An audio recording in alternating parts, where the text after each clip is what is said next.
मनुष्य भी बड़ा विचित्र प्राणी है। अपनों से नीचे के स्तर के लोगों को वो हे दृष्टि से देखता है, उनका उपहास उड़ता है, उनसे बार बार कहता है कि तुम्हारा कुछ नहीं हो सकता, तुम भविष्य में कुछ नहीं कर पाओगे। जब मनुष्य के पास धन, संपत्ति, मन होता है तो वह दूसरों का आदर नहीं करता, परंतु वह एक बात भूल जाता है कि उससे भी अधिक शक्तिशाली कोई अस्तित्व में है, और वह है समय। काल। काल अपना चक्र कब बदलेगा यह कोई नहीं जानता। समय अपनी करवट कब लेगा यह कोई नहीं जानता। कोयला भी समय के साथ साथ हीरे में परिवर्तित हो जाता है। इसलिए जीवन में कभी भी किसी का भी उपहास नहीं उड़ाना चाहिए। नंबर 2, मनुष्य की सबसे बड़ी दुर्बलता क्या होती है? मान, प्रेम, अहंकार। मनुष्य की सबसे बड़ी दुर्बलता होती है उसके रहस्य। चाहे आप कितने भी शक्तिशाली क्यों ना, कितने भी प्रबल क्यों ना, परंतु उसके रहस्य उसके नाश की चाबी होती है। इसलिए यदि प्रबल रहना है, शक्तिशाली रहना है, समर्थ रहना है, तो अपने रहस्य को किसी को भी ना बताएं, ना मित्र को और ना ही शत्रु को, क्योंकि समय पड़ने पर कब कौन शत्रु हो जाए ऐसा कहना संभव नहीं। विभीषण को रावण के अमृत कुंड का झांक था, इसीलिए प्रभु श्री राम रावण का वध करने में सफल हो सके। इसलिए उचित यही है कि आप अपने रहस्य को स्वयं तक ही सीमित रखें। नंबर 3, हमारा शरीर प्रकृति का एक महान आविष्कार है। इससे जटिल संरचना संसार में और कोई नहीं।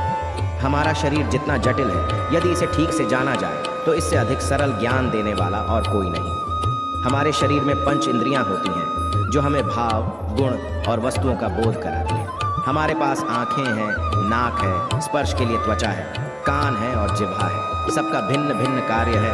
आंखों से देखना, कानों से सुनना, नथनों से श्वास लेना, त्वचा से स्पर्श करना और जिह्वा से स्वाद लेना। परंतु क्या आपने कभी सोचा कि प्रकृति ने हमें 2 आंखें दी, 2 कान दी, 2 नथनी दी, स्पर्श के लिए पूरा शरीर दिया, परंतु जिह्वा एक ही दी? ऐसा क्यों? क्योंकि प्रकृति चाहती है कि हम देखें अधिक, सुने अधिक और ज्ञान अधिक अर्जित करें और बोले कम, क्योंकि अधिक वाचाल नाश को निमंत्रण देता है, स्मरण रखेगा।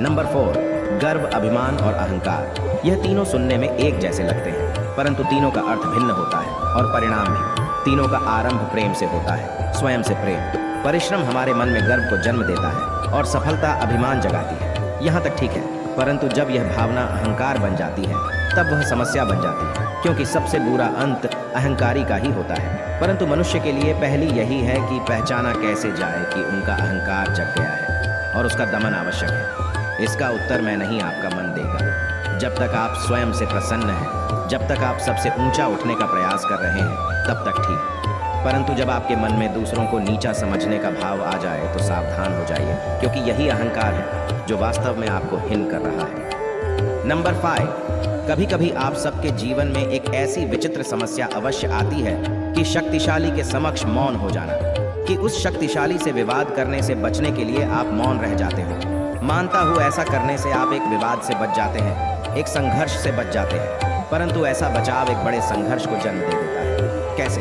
हमारा मौन रहना अनजाने में उसका समर्थन बन जाता है और वह स्वयं को अधिक शक्तिशाली अनुभव करता है, और यहाँ से हमारा दमन प्रारंभ हो जाता है। एक के बाद एक हम अन्याय, अनचाहे रूप से सम्मिलित होते चले जाते हैं। तो इसका तोड़ क्या है? यह समझने के लिए यह जानना आवश्यक है कि ऐसी कौन सी बात है जो आपको विरोध करने से रोकती है। यह सामने वाले की शक्ति नहीं जो आपको रोकती है, ये आपके भीतर छिपा भय है जो आपको रोकता है। हाँ, कभी कभी भय आपकी सुरक्षा अवश्य कर सकता है, परंतु साथ साथ यह भी जानना आवश्यक है कि यह भय ही है जो आपको मौन भी रखता है। इसलिए अपने मन से भय को निकालें और खुलकर अनीति का, अन्याय का विरोध कीजिए, और फिर देखिएगा आपका मन कितना मुक्त, कितना हल्का अनुभव करेगा। नंबर 6, जब सागर का जल वाष्प बनकर उड़ता है तब वह हमें दिखाई नहीं देता। मेघ उस जल को अपने भीतर छिपा लेते हैं, लंबी यात्रा करते हैं, प्रयास करते हैं कि वह जल सदा उनके भीतर छिपा रहे, परंतु जब वायु का वेग उन्हें उड़ाकर किसी पर्वत से ले जाकर के टकरा देता है, तब उन मेघों को बरसाना ही पड़ता है, क्योंकि यही नियति है, यही प्रकृति है, क्योंकि जल को सागर में जाकर मिलना ही है। ठीक ऐसा ही हमारे साथ भी होता है। हम सत्य अपने मन के मेघों में चाहे जितना छिपाने का प्रयास कर लें, परंतु समय की आंधी उसे वास्तविकता के पर्वत से ले जाकर के टकराकर हमारे समक्ष ले ही आती है। जिस भय के कारण आप सत्य को सामने नहीं लेकर आना चाहते, एक दिन वही भय हमारे समक्ष आकर खड़ा हो जाता है और फिर हम लाचार हो जाते हैं, क्योंकि हमने उस भय का सामना करने की तैयारी नहीं की होती है। इसलिए सत्य से भागे नहीं, उसे छुपाए भी नहीं, उसे स्वीकार करें। भविष्य की सबसे बड़ी विपत्ति से बच जाएंगे। नंबर 7, मनुष्य जीवन की परीक्षा में सफल होने के लिए क्या नहीं करता? वह परिश्रम करता है, दौड़ भाग करता है, और यह सब करने के पश्चात भी जब उसका काम नहीं बनता तो वह नकल करता है ना? तनिक लौटिए अपने बचपन में, स्मरण कीजिए अपने बचपन की स्मृतियों का। क्या स्मरण हुआ? विद्यालय में जब आप परीक्षा देने जाते थे तो क्या होता था?